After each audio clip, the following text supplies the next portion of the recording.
He lay face down on the desert sand, clutching a 6-gun in his hand. Shot from behind, I thought he was dead, for under his heart was an ounce of lead. But a spark still burned, so I used my knife, and late that night I saved the life of Ringo. Ringo, Ringo. I nursed him till the danger passed. The days went by, he meant it fast. And then from dawn till setting sun, he practiced with that deadly gun. And hour on hour I watched in awe. No human being could match the draw of Ringo.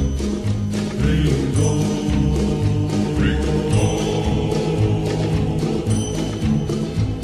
One day we rode the mountain crest, and I went east and he went west. I took to law and wore a star, while he spread terror near and far. With lead and blood he gained such fame, all through the west they feared the name of Ringo.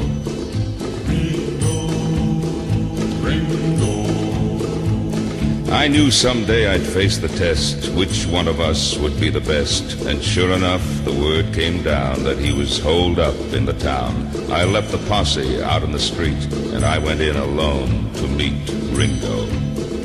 Ringo, Ringo.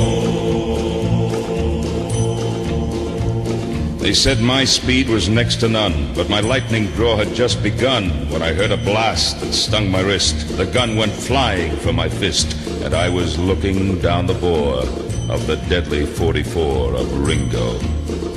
Ringo, Ringo.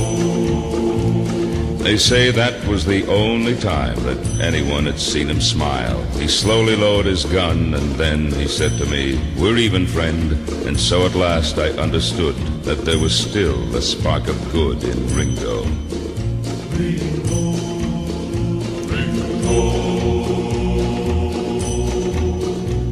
I blocked the path of his retreat. He turned and stepped into the street. A dozen guns spit fire and lead. A moment later, he lay dead. The town began to shout and cheer. Nowhere was there shed a tear for Ringo. Ringo. The story spread throughout the land that I had beaten Ringo's hand. And it was just the years, they say, that made me put my guns away. But on his grave they can't explain the tarnished star above the name of Ringo.